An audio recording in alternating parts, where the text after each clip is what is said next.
дороги, маяком тоже все, ворота, все стекло. Забора вообще никуда не осталось. До первого этажа уже доходит вода.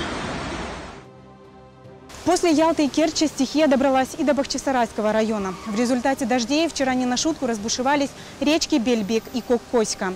В селе Куйбышево были подтоплены более десятков домов. Эвакуированы более 60 местных жителей в пункты временного пребывания. Сегодня люди борются с последствиями стихии. Разрушенные дома, поваленные деревья, горы мусора. Так выглядит деревня Албат после стихии, обрушившейся накануне на Бахчисарайский район. Здесь за одну ночь выпала двухмесячная норма осадков. От обильных дождей река Бельбек вышла из берегов, смывая все на своем пути.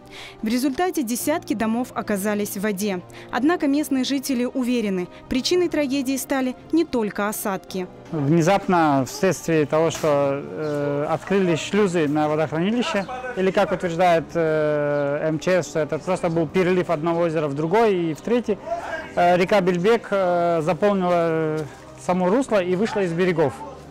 Вследствие того, что она вышла из берегов, метров на 50-100 в разных местах Куйбышева, там в других селах еще больше, затопила жилые дома, включая наш. Мы находимся ближе всего к речке. Дождя практически не было. Начала подниматься вода от речки.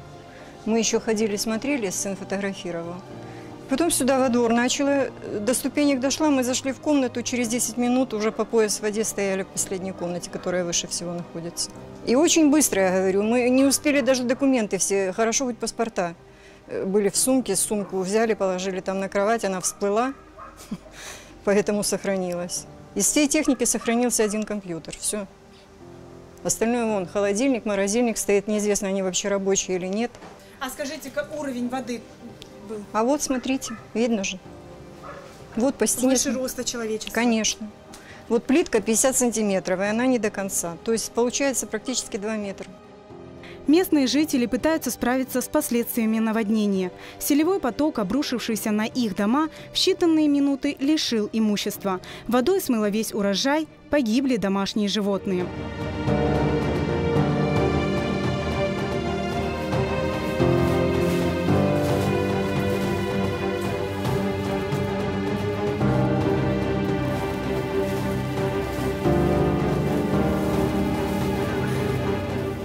В течение 20-25 минут резко вот такое ощущение, что был хлопок какой-то этой воды. Это не то, что она так медленно, потому что люди успели. Это было именно хлопок, как волна какая-то. Она накрыла просто и все.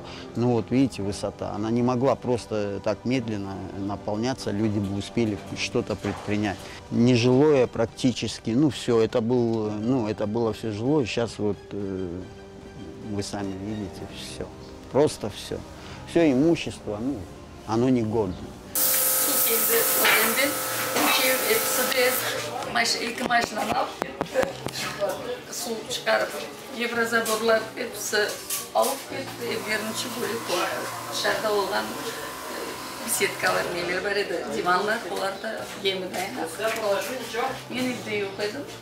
Келіндері дейді, екінші этажға шығып олар анда отырды.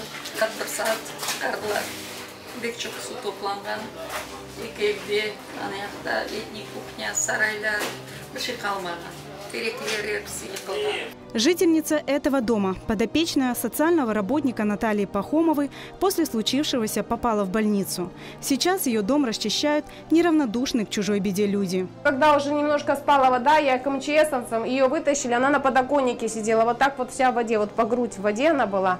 Мы ее привезли в больницу, ее все трясет, колотит. А у нее все тут уплыло, вот мы целый день тут все моем, 3 человека. Сейчас владельцы подтопленных домов нуждаются в помощи, подсчитывают нанесенные убытки и надеются, что местные власти обратят внимание на их ситуацию, а сотрудники МЧС, привлеченные оказывать им помощь, выполнят поставленные задачи. Наши власти ходят бахчисарайские, эти друг за другом поодевали белые рубашки, чистые брюки, туфли начищенные, все сигаретами и туда-сюда ходят только. Никто ничего не хочет делать. К тому подойдешь, я не начальник, к тому подойдите, я не начальник, к тому подойдите. И вот это вот пинает нас туда-сюда. Люди в замешательстве, не знает, сливные ямы хотели выкачать, мы не выкачиваем. Вода стоит, оно билось с унитаза вчера, вот так, с раковин, вода эта билась ключом оттуда.